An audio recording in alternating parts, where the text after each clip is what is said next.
Hello, fellow thriftomaniacs. It's been a couple of months since I made a video. My husband and I were running short on cash, so I've been selling things on eBay that I bought last year and last summer that I have shown in videos. So unfortunately, I've sold most of the good stuff because I haven't been on YouTube for a while. But if you were interested, my eBay name is Trinkets523, and right now the stuff I'm selling is really pretty much junk I had left. But I do have one thing that I got recently, and I just sold this. I got this for $6 at an antique store, and the lady had just gotten some jewelry in. And these are Aurora Borealis crystal beads. Don't know when they're from. They're not a brand name. But look how gorgeous. I hope the camera will pick up some of the sparkle and twinkle of this necklace. It has these big crystal beads in the center. See if I can turn them like on the Home Shopping Club. And then it has graduated beads.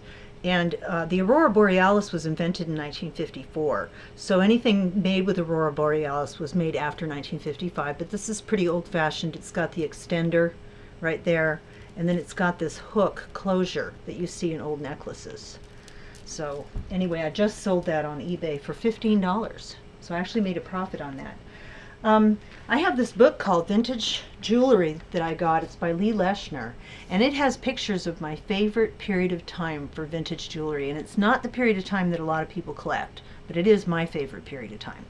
So it has all kinds of examples of jewelry from, here's some pins right here. This is called Art Deco, and it was made during the 20s and the 30s, mostly in the 30s, and some in the early 40s. And a lot of this jewelry was made with this kind of metal called pot metal, and my favorite stuff that I collect is the stuff that's made out of pot metal. And here's an example of some pot metal. It's kind of a dull gray color, and sometimes they wash it gold. Very thick in the construction, so the pieces are very heavy and substantial. And this piece is a dress clip right here, and I bought this at another antique store by my house. This cost $3, and I couldn't believe it from the nice design.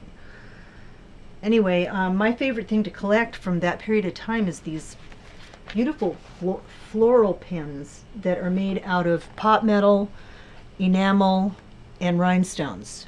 And I collect these pins. They're kind of hard to find, and sometimes they're very expensive. I have one that was made by a company called Deja that only made jewelry between 1939 and 1941, and it was one of the first pieces that I picked up of these little flower pins. And it's worth about $200, but I'll never sell it.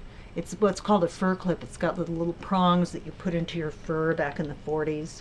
And but most of this stuff is not that expensive. Some people try to sell it for a lot on eBay. I saw a picture of a lady named Wallis Simpson in the 1930s. She was the one, I think it was Prince Edward. He was in line for the English throne, and he fell in love with a commoner named Wallis Simpson, this beautiful, stylish lady, and he abdicated the throne, meaning that he said he would not be king because he wanted to marry this woman more than he wanted to be king, and I just thought that was so romantic. Anyway, she was wearing one of these pins in a photo that I saw of her standing with the prince. And this is a floral pin made from that period of time. It's got the enamel, it's got the rhinestones, and they're big. This one's like 2-3 inches long. And I love these pins. I collect them. I put them on jean jackets, and I wear them on furs, and pretty much anything I wear that I can find to pin it on. Here's another one. Oh, I recently got these on eBay. This was a present I bought for myself for having sold some things, and my birthday was the other day. I just turned 56. Ooh. Anyway, I bought this one in a part of what's called a repair lot. On eBay, you can find jewelry that has flaws in it. So you can buy it either to repair it or just because you like the jewelry and you don't care that it has a couple of flaws. I also bought this one in a different repair lot. Very pretty. It's made out of pot metal, and they have long pins. This is one way you can tell they're old. And after a while of getting to know these pins, you recognize the original vintage enamel, because some people redo these, and you can tell because the enamel is newer. But here's another one. This one doesn't have the colored enamel. Really big, heavy, substantial. And it has flaws, but I don't care. because I like to wear this stuff, collect it. Along with those came some other really old stuff. Well, here's an Art Deco pen. And these came in the same lots that I bought. This one is Art Nouveau. It doesn't look like much of anything, really. It's hollow. And the thing about this is it has what's called a C-clasp. And I don't know if you can see this on the camera, but it's a little thing that looks like a little C. It doesn't have that ring that you close over your clasps. And also another way you can tell that a piece of jewelry is quite old, you know, it's like 1900s or before, is the way that the pin is longer. This pin is bent, so it's actually longer than this, but the way the pin comes up over the top of the brooch and the fact that it has a C-clasp. So this is quite old. This is an antique. I also got these three little pieces that are Victorian. This one's Art Deco right here, little tiny piece. It's also pot metal. And these are ones that came along in the same repair lots. This one is Victorian, meaning it was made probably later Victorian, like between the 1860s and the 1900s, somewhere around there. Here's another one.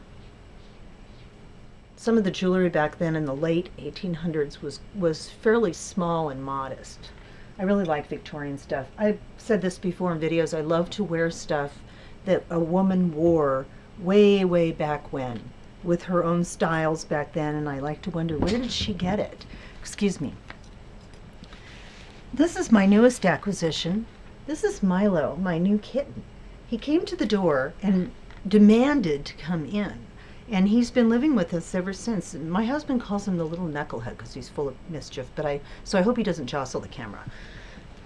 Okay, I also got this. I'm not sure exactly how old it is, but because of the color of the metal, this does not seem new, and the way the links are put together. It has blue, green, and then little rhinestones right here. Love this bracelet, nice and heavy. Okay, oh, and these are brand new. I just got these. I went to my American Way thrift store on half price day. I bought these for $3. This is a pair of vintage style, but not vintage. These are not old, but the style is like from the 1950s, and they were so sparkly and pretty that I bought them to go along with some of the rhinestone stuff I had. I had a Weiss brooch that was similar in style to this, and I bought that at the same thrift store and then sold it for about $30, along with my Eisenberg, which I sold for $60. Okay, I think that's it with for the jewelry. Oh, one more.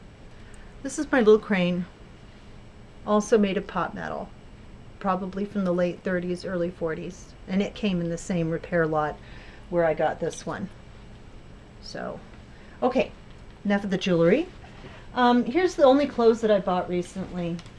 I have so many clothes now that I'm really buying only what I can really think I can sell. So I'm looking for designer names now. I'm kind of a designer junkie, partly because I know that on eBay there's so much competition that really high designer names will sell pretty much better than anything else. So anyway, this is a pair of jeans. I got these for 25 cents. They were having a 25-cent sale in a little volunteer store for any clothes that had a blue tag. So these jeans are Ralph Lauren. Here's the blue tag. And I just photographed these jeans and put them up for sale on eBay. These don't fit me. This is why I'm only buying clothes that have designer names on them, regardless of whether they fit me or not, because I'm not planning on wearing them. This is a pair of size 6 petite. They're really, really short. So anyway, I found these for unbelievably 25 cents. Those of you who've watched my videos know that I love menswear. Menswear style. I don't go around in men's clothes, but here's a vest I bought over at the American Way. I can't remember exactly how much I paid for it. It's black on the back. And here was another one. I just bought this the other day. I believe this one was $1.50. And there's that little vest. This has little sparkly things in it, which I liked. And I actually wore it with a floral brooch. Like this, because I like to mix it up. I think they call it eclectic style, or high-low, no. Okay, kind kind of a mixed style. And those of you who've watched my videos also know that I love ties. I'm attempting to sell these on eBay, but they don't sell well, generally, ties. And this is one way that conservative men can show off their style, is with these types of ties that are just have beautiful patterns. So here's one batch I was selling. I'm just holding these so you can see the patterns. And I like to actually tie these men's tie style, and I pull the knot loose and wear it with a nice feminine piece, or with sometimes with a vest, or with a you know, like a nice jacket or something, and you know, just wear it with some skinny jeans. Sometimes a big boxy, like not a men's jacket, but like one of the big boxy tweedy type jackets. Anyway, these are Givenchy. This one's Givenchy, and this one's Christian Dior. Even though ties don't sell well, sometimes they will sell just because the designer names and because they're made out of Italian silk. Okay, these would be very expensive new. All right, here's my bold ties that I'm also selling on eBay right now. Should have arranged these ahead of time. Okay, just so you can see the different designs. Call them bold ties because they have big, bold patterns on them. This one is an Armani. And here is a Christian Dior. And this one is a Ralph Lauren polo right here. And the last batch, these are just plain striped ties. I'm actually selling a Valentino, which I forgot to bring out to show you. But these are just striped ties. This one's an Armani. This one is an Yves Saint Laurent. And this one is a Givenchy tie. So these are going up for sale on eBay. But I pulled the ones that I liked the best, and I keep those to wear myself. So anyway, that is my whole batch. Oh, two more things, and then I'm done because this video is getting long. Here's a perfume I bought. This one is Dahlia Noir by Givenchy. I bought this for $1.50. It was $2.99 at my American Way thrift store. Still has a lot of perfume left, and I don't always buy perfume because sometimes you have no idea how old it is. But I paid $6 for this. This is Ralph Lauren Romance, and you see it in fashion magazines, and it smells so good. Anyway, so I sprung $6 for this bottle of Ralph Lauren Romance perfume. So anyway, it's been fun. I have missed you guys. I've missed being able to go shopping, and as soon as we have a little windfall, I'll make another video if I get a big haul, or wait a while and then make videos with little bits that I pick up here and now, because we're not so poor that I can't go to the thrift store every once in a while. Anyway, thanks for watching, and I'll see you later. Bye-bye.